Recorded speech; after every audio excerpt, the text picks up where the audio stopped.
کیا وجہ ہے کہ ابھی بھی آپ مسلم لیگ کاف میں ہیں؟ جہاں آپ نے تاریخ میں بہت سی ہماری 2-3 الیکشن میں ہماری پارٹی کے پاس میجارٹی بھی نہیں رہی، اس کے باوجود بہت سی ایسی جماعتیں تھیں جنہوں نے ریاست کو مضبوط کرنے کے لیے قیام کیا۔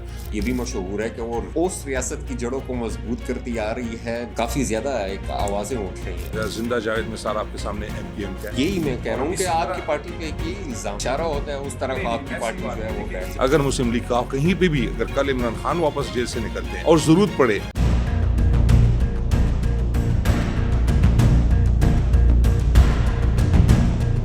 السلام علیکم ناظرین، آپ دیکھ رہے ہیں ہاٹ سیٹ میں ہوں فیضان حسین۔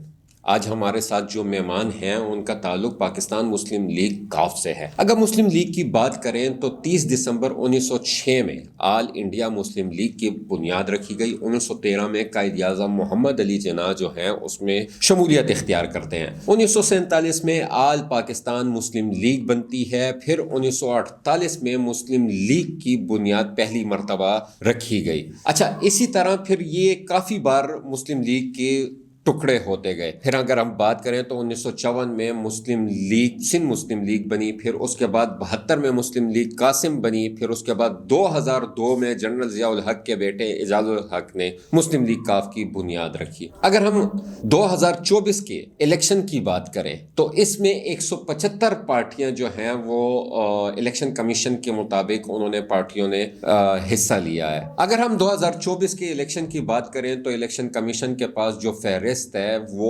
175 پارٹیوں کی ہے، جس میں اگر ہم 21 جو ہے ان کی پارٹیوں کے نام کے ساتھ لیگ آتا ہے اور 19 جو ہے ان کے ساتھ مسلم آتا ہے، تو اتنی زیادہ جو ہیں وہ درجنوں پارٹیاں مسلم لیگ کے نام سے اس وقت پاکستان میں ہیں۔ تو ہمارے ساتھ جو آج کے مہمان ہیں وہ صفدر خان باغی صاحب ہیں۔ تو بہت شکریہ صفدر باغی صاحب آپ کا ہمیں ٹائم دینے کے لیے۔ مسلم لیگ کا تعارف میں نے اتنا لمبا کروایا، کیا وجہ ہے کہ اتنے ٹکڑے مسلم لیگ کے ہوئے اور آپ کی وابستگی بھی جو ہے وہ مسلم لیگ کاف کے ساتھ جو ہے وہ بڑی پرانی ہے؟ بہت لوگ چھوڑ کے چلے گئے پارٹی کو، ایون جب صدارتی انتخابات اب پیش ہوئے تھے، جب لاسٹ صدارتی انتخابات آصف علی زرداری صاحب جب جیتے تو آپ کے اپنے پارٹی کے بہت سارے لوگوں نے اپنی پارٹی کو ٹکٹ نہیں دیا۔ تو جب آپ کے رہنما سے بات کی گئی تو انہوں نے بڑے معصومانہ انداز سے جواب دیا تھا کہ ہمیں ان کی فکر نہیں کہ جنہوں نے ہمیں ووٹ نہیں دیا، ہمیں ان کی فکر ہے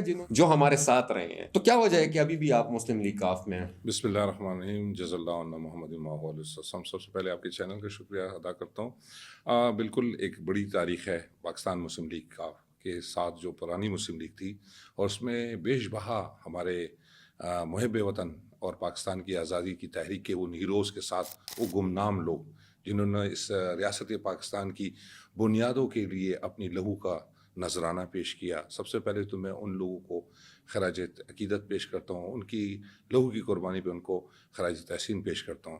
آج ہم جب بیٹھے ہیں اور اس گفتگو میں بیٹھے ہیں تو اس مسلم لیگ کے پیچھے ایک بہت بڑی قربانی کا ثمرات ہیں۔ آج ہم بیٹھے ہیں۔ بے شک جی، سیاست میں کچھ چیز حرف آخر نہیں ہوتی۔ بہت سے معاملات ایسے ہیں کہ وقتاً فوقتاً حالات اور دور کے ساتھ لوگ اپنی وفاداریاں بدلتے ہیں، لیکن واحد یہ کہ ہمارے قائد جناب چودھری شجاع حسین صاحب ایک بڑے زیرک افہام و ادراک اور ریاست کی بالادستی کے لیے، ان کی اس جمہوریت کے لیے ان کے والد مرحوم جو جناب چودھری ظہور الہی شہید صاحب نے قربانی دی ہے۔ میں یہ سمجھتا ہوں اس خاندان نے ہمیشہ ریاست پاکستان کی جڑوں کو مضبوط کرنے کے لیے اور پرانی جتنی مسلم لیگ کے جتنے بھی جو سیاسی لوگ تھے ان کے ساتھ ان کے تعلقات ان کے آباء و اجداد کے رہے ہیں۔ میرا خود بھی ایک سیاسی گھرانے سے اور پاکستان کی تحریک آزادی کے ہیرو کے خاندان سے تعلق ہے۔ ہمارے بھی بڑے جو ہیں مولانا جوہر علی، مولانا شوکت علی اور ان کے بیٹے زید علی کے ساتھ ہمارے اول خان دادا پردادا میرے نانا جان یہ اس تحریک کے حصہ رہے۔ بمبئی میں ان کا اپنا ایک لیمنٹن روڈ پہ لیمنٹن ہوٹل تھا اور آل انڈیا پختون جرگہ ہند کے صدر تھے۔ تو مسلم لیگ کے لیے قائد اعظم محمد علی جناح کے وقت میں یہ جو اس وقت کی مسلم لیگ اور آج تک جو آئی ہے اس مسلم لیگ میں، ہر مسلم لیگ کے دور میں یہی رہا ہے کہ ریاست کی جڑوں کو مضبوط کرنا ہے اور ہماری یہی ترجیحات ہیں۔ تو یہ بھی مشہور ہے کہ وہ اس ریاست کی جڑوں کو مضبوط کرتی آ رہی ہے جس کے خلاف ابھی کافی زیادہ ایک آوازیں اٹھ رہی ہیں۔ دیکھیے جی، آپ کی اپنی ایک رائے ہو سکتی ہے، لیکن آپ جب بھی دیکھیں پاکستان کے حالات، ابھی پچھلے جو سیاسی بحران تھا، عمران خان کا چیئرمین جو تھے ہمارے تحریک انصاف کے، ان کی جو حلیف جماعت میں وہ وزیر اعظم بنے، تو یہ مسلم لیگ کاف کا ایک بڑا کردار ہے، کم نشستوں کے ساتھ ان کی پارٹی کے ساتھ کھڑے رہے. یہی میں کہہ رہا ہوں کہ آپ کی پارٹی پہ ایک یہی الزام ہے کہ مطلب جس طرف ان کا اشارہ ہوتا ہے اس طرف آپ کی پارٹی جو ہے وہ بیٹھ جائے. جہاں آپ نے تاریخ میں بہت سی ہماری 2-3 الیکشن میں ہماری پارٹی کے پاس میجارٹی بھی نہیں رہی، اس کے باوجود بہت سے ایسی جماعتیں تھیں جنہوں نے وقتاً فوقتاً اس ریاست کو مضبوط کرنے کے لیے کسی نہ کسی کے ساتھ احتیاط کیا. زندہ جاوید مثال آپ کے سامنے MQM کا ہے، ہر دور میں سندھ سے ایک مخصوص جگہوں سے سیٹیں جیتتے ہیں، آتے ہیں اور کسی بھی برسر اقتدار حکومت کا ہاتھ دیتے ہیں، اپنے صوبے کے لیے، اپنے سندھ کراچی کے لیے کام کرتے ہیں. اگر اس ریاست کے لیے، اگر مسلم لیگ کاف کو کہیں پہ بھی، اگر کل عمران خان واپس جیل سے نکلتے ہیں اور ضرورت پڑے تو چودھری شجاعت صاحب کو سیاست میں اور اس ملک کے لیے دفاع کے لیے، اس کی خیر خواہی کے لیے اگر ان کو دوبارہ احتیاط کرنا پڑے تو کریں گے جی.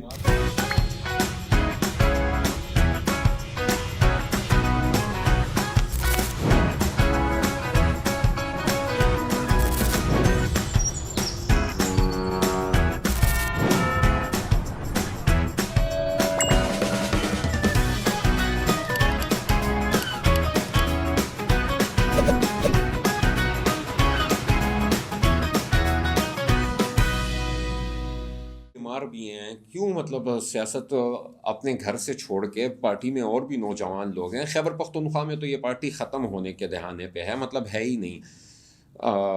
اگر ہم بات کریں الیکشن کی تو الیکشن میں تمام سیٹوں پہ مسلم لیگ نون کے پاس بھی نہیں تھے، لیکن کاف کے پاس بھی تمام سیٹوں پہ کینڈیڈیٹس نہیں تھے.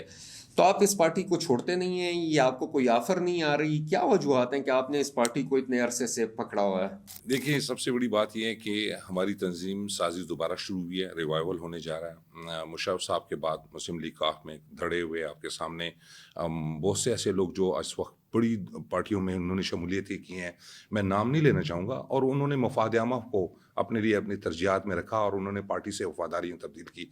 ہم جو کھڑے ہیں مسلم لیگ کاف سے، ہمارا بنیادی مقصد یہ ہے، ہم ریاست کی خیر خواہی کے لیے، اس کی سالمیت، اس کی بقا کے لیے جناب چودھری شجاعت حسین صاحب پر مکمل بھرپور اعتماد کرتے ہیں. آج آپ کے سامنے زندہ مثال ہے، ان کے بیٹے اوورسیز اور مذہبی امور کے منسٹر ہیں. پچھلے سال آپ نے دیکھا ہے کتنے پرامن انداز میں ہمارے جتنے زائرین ہیں حج کے لیے گئے، پرامن طریقے سے گئے، اور وہاں پر آپ نے دیکھا شام مصر کے لوگ، بے شمار لوگ کی جو ہے وہ جانوں سے ان کو ہاتھ دھونا پڑا. ہماری پارٹی میں اس کے علاوہ چودھری شجاعت شافع صاحب ہے، صنعت و تجارت کے منسٹر ہے، پنجاب میں انہوں نے ایک تاریخی انقلابی برپا کیا ہے. میں یہ سمجھتا ہوں وہ مطلب کیوں سیٹ سے سائڈ پہ نہیں ہوتے کسی نوجوان کو، یا پارٹی میں اور کوئی نہیں ہے جس کو مطلب وہ یہ سیٹ حوالہ کریں اور اپنی صحت کا خیال رکھیں، گھر میں بیٹھیں؟ نہیں جی، ان کے بیٹے سینئر وائس پریزیڈنٹ اس وقت، تمام پارٹی کے امور وہ ڈیل کر رہے ہیں. نہیں، موروثی آپ کو نہیں کہہ سکتے، میرٹ پہ ہیں. باقاعدہ اسلام آباد میں ہمارا الیکشن ہوا ہے اور اس میں باقاعدہ ان کو اس وقت آپ کا علم میں ہوگا ہمارے سابق گورنر پنجاب کے سرور صاحب تشریف لائے اور وہ چیف آرگنائزر بنے. اگر یہ موروثی سیاست ہوتی تو تحریک انصاف سے آئے اور مسلم لیگ کاف میں انہوں نے شمولیت کی، ان کو چیف آرگنائزر. ابھی موجودہ وہ پارٹی چھوڑ کے چلے گئے. ابھی ہمارے جو دوسرے ہیں ڈاکٹر امجد صاحب فیڈرل منسٹر تھے سائنس اینڈ ٹیکنالوجی کے، اب ان کو چیف آرگنائزر بنایا. میں ایک زندہ مثال ہوں، میرا کوئی دور دور تک لینا دینا چودھری شجاعت صاحب کی خاندان سے نہیں ہے. مجھے انہوں نے پوری، سے پہلے میں ترجمان تھا، اب جنرل سیکرٹری ہوں، کچھ عرصے میں as a care taker president بھی رہا ہوں KP کا. یہ بات کہنا غلط ہوگا کیونکہ بہت سے پنجاب میں ابھی بہت سے MP ہمارے جیتے ہیں، 12 سے 14 ہماری سیٹیں آئی ہیں، سب جو چودھری صاحب کے خاندان سے نہیں. کوئی دہقان کا بیٹا ہے، کوئی مزدور کار کا بیٹا ہے، کوئی کس شعبے سے تعلق رکھتا ہے، ڈاکٹر انجینئرز ہیں، انہوں نے الیکشن لڑا ہے. آپ کے سامنے ہماری ایک فرق آپ ہیں. صدارتی انتخابات میں بک بھی گئے. نہیں جی، ایسی بات نہیں جی. یہ واحد شخص ہے، ایک خود جاگیردار ہو جس کا اپنا نہیں جی. دیکھیں آپ کے سامنے جو ہمارے پاس تو 5 سیٹیں ہیں قومی اسمبلی پہ اس وقت. آپ کے سامنے ہیں سابق منسٹر جو رہ چکے ہیں، طارق بشیر چیمہ صاحب ہیں، فرح آپا ہیں ہماری MNA ہیں، ہمارے حسین الہی صاحب ہیں، چودھری وجاہت حسین صاحب کے بیٹے ہیں. خود خاندانی لوگ ہیں، یہ خود لوگوں کو دینے والے ہیں. ان کا ہاتھ اللہ نے اوپر رکھا ہے، ان کو سائڈ پاکٹ سے یا کوئی کٹ بیکس کی ان کو ضرورت ہی نہیں ہے. یہ خود ریاست کو جس شخص نے، چودھری شجاعت صاحب نے اپنے والد کا شہادت کا اور لہو کا نذرانہ اس ریاست کے لیے دیا ہے، کیا وہ اس ملک کی سودے بازی میں ملوث ہو سکتا ہے؟ کبھی بھی نہیں. ایک بات ہے جی، زرداری صاحب کے ساتھ ہمارے نہیں جی، ان کے ساتھ اپنے ایک بڑے اچھے ان کے روحانی سیاست سے ہٹ کر بڑے اچھے عزت احترام کا تعلق ہے. اور ہمیشہ جو آصف علی زرداری صاحب ہیں، چاہے وہ حکومت میں تھے چاہے نہیں تھے، انہوں نے ہمیشہ چودھری شجاع حسین صاحب کو اس لیے عزت دی کہ وہ ان کو اللہ تعالیٰ نے خداداد صلاحیتوں سے نوازا ہے، اور ان کے ریاست کی ان جو ہیں اکائیوں میں ان کا اثر رسوخ ہے، ان کی سنی جاتی ہے، اور وہ اپنی بات منوانے میں بھرپور صلاحیت رکھتے ہیں.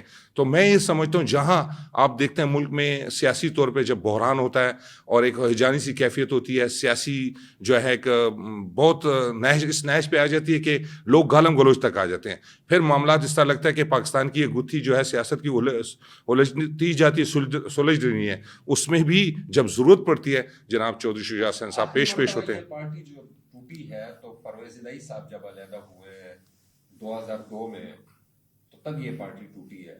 بہت سارے لوگ جو ہیں وہ پرویز الہی صاحب کے پیچھے کھڑے ہو گئے ہیں، اور بہت سارے لوگوں نے اپنی صف جو ہے وہ نہیں چھوڑی. نہیں جی، اس چیز سے میں بالکل متفق نہیں ہوں. چودھری شجاع حسین صاحب کے ابھی بڑے اچھے تعلقات ہیں جناب چودھری پرویز الہی صاحب کے، ایک دوسرے ان کے رشتے ہیں. یہ ان کا خاندانی اختلاف تھا. میں مانتا ہوں کہ کچھ چیزوں پہ مونس بھائی یا سالک بھائی کے یا شافی بھائی کے آپس میں خاندانی کچھ رنجشیں چپکلشیں چلتی ہیں، لیکن سیاسی طور پہ میں سمجھتا ہوں کہ مسلم لیگ کاف اپنی جگہ پہ کھڑی ہے. جو لوگ خفا تھے، یقینی بات ہے ایک شخص وزارت اعلیٰ کے 2 دفعہ حکمرانی پہ رہے ہوں، اسپیکر رہے ہوں، تو ان کے بالکل ان کے فالوورز ہیں، ان کی تھوڑی بہت سی ناراضگی ہوگی. لیکن جہاں تک مجھے سمجھ آتی ہے اور جہاں تک میں نے دیکھا ہے، آج بھی چودھری شجاع صاحب کے دل کے خانے میں پرویز الہی صاحب کے لیے بہت اونچا مقام ہے. ان کے بچے سیاست سے ہٹ کر پرویز الہی صاحب کی بے حد عزت کرتے ہیں. کچھ چیزیں سیاست میں دیکھیں جی، ماں سے جنے ہوئے بچوں کی نظریات ہمیشہ الگ ہوتے ہیں. اس پہ اگر آپ کہیں کہ پارٹی ٹوٹی ہے تو دیکھیں پارٹی تو کھڑی ہے. زندہ مثال آپ کے سامنے میں بیٹھا ہوں. صرف پنجاب کی پارٹی نہیں جی، سندھ میں ہمارے جی طارق حسن صاحب ہیں، پریویس گورنمنٹ میں مشیر تھے، صدر ہیں پوری ہماری کابینہ. بلوچستان میں ہمارے ڈاکٹر شکیل صاحب کی سربراہی میں ہماری پارٹی ماشاءاللہ ہے. اسی طرح ہمارے یہاں پر گلگت میں ہماری ماشاءاللہ ہماری پارٹی، ہم تو ماشاءاللہ آزاد کشمیر سے لے کے خیبر پختونخوا سے لے کے ہماری پارٹی چاروں صوبوں کی ماشاءاللہ ترجمانی کر رہی ہے. سندھ میں آپ کے پاس تمام کینڈیڈیٹس بالکل جی، ہمارے پاس میں جس میں آپ سے ایک بات، ہماری کچھ جگہوں پہ سیٹ ایڈجسٹمنٹ ہوئی، ہمیں ہدایات تھی، ہم نے کے پی سے بھی سوائے 2 امیدواروں کے علاوہ ہماری بعد میں میں خود بھی امیدوار تھا، نامینیشن کاغذ سب کچھ ہمیں کیے تھے. پھر ہمیں کہا گیا تھا کہ آپ یہاں پہ ہم ایڈجسٹمنٹ کرنے جا رہے ہیں، کیونکہ ہم اتحاد میں تھے، ہمارا نون اور اس کے ساتھ کچھ سیٹوں پہ ہماری ایڈجسٹمنٹ نہیں ہوئی تو ہمارے کینڈیڈیٹ کھڑے ہوئے. سندھ میں بھی ہماری کچھ ایڈجسٹمنٹ ہوئی، اس وجہ سے ہمارے جو ہیں کینڈیڈیٹ ہم نے بٹھائے. میں اس میں یہ نہیں کہوں کہ تمام حلقوں میں ہمارے پاس ہماری گنتی پوری تھی، لیکن نہیں، کہیں جگہوں پہ ہمارے پاس حلقے میں امیدوار نہیں تھے، اس میں کوئی شک نہیں ہے. لیکن پاکستان کی 4تھی سب سے بڑی سیاسی جماعت ہے، اس بات کو آپ تسلیم کریں گے. اور ماشاءاللہ آپ کے سامنے باقی کی گنتی آپ خود کریں گے، مجھے اس کی کہنے کی ضرورت نہیں ہے. لیکن میں سمجھتا ہوں کہ پچھلے کئی ادوار سے مسلم لیگ کاف کا ایک بڑا کلیدی رول رہا ہے. ریاست کہنے والی جماعت کو کیوں لوگ ڈرتے ہیں کہ یہ سب سے بڑی جماعت ہے؟ کیونکہ ہم پہلے میں بھی اپنے آپ کو ہی گنتے ہیں. ابھی تو آپ نے چوتھا کہا ہے. میں چوتھے میں بھی گنتا ہوں، تیسرے میں بھی اور دوسرے میں گنتا ہوں، کیونکہ ہمارا ہر اس جماعت کے ساتھ اس ریاست کی خیر و عافیت اور اس کی بقا کے لیے، اس کے دفاع کے لیے ہم ہمیشہ صف اول میں آپ کو نظر آتے ہیں. کیونکہ وہ جماعتیں پھر سب سے پیچھے ہوتی ہیں، اور بات جب آتی ہے افہام و تفہیم کی، ریکنسیلیشن کی بات آتی ہے، تو جناب چودھری شجاع حسین صاحب سے زیرک اور تجربے کار اور اس سے بہترین جو ہے نا سالس کرنے والا شخصیت مجھے پاکستان میں نظر آتا ہے. میں لے لیتا ہوں کہ اس صوبے میں گزشتہ 10 یا 8 سالوں سے پاکستان تحریک انصاف کی حکومت ہے. آپ اس صوبے کے جنرل سیکرٹری ہیں. کیا سمجھتے ہیں کہ صوبے میں کچھ ڈیلیور کر پائی ہے تحریک انصاف، یا صرف باتوں کی حد تک ہی کامیاب ہے؟ دیکھیں جی، مجھے جس طرح عمران خان صاحب نے جو نعرے دیے تھے، neat and clear, clean, transparent, accountability, سب سے پہلے تو احتساب کے دفتر پہ تالے لگے ہیں، اور ان کے جو چیئرمین صاحب یا ڈی جی صاحب ہیں ان کو مراد دی گئی مختلف ڈپارٹمنٹ میں.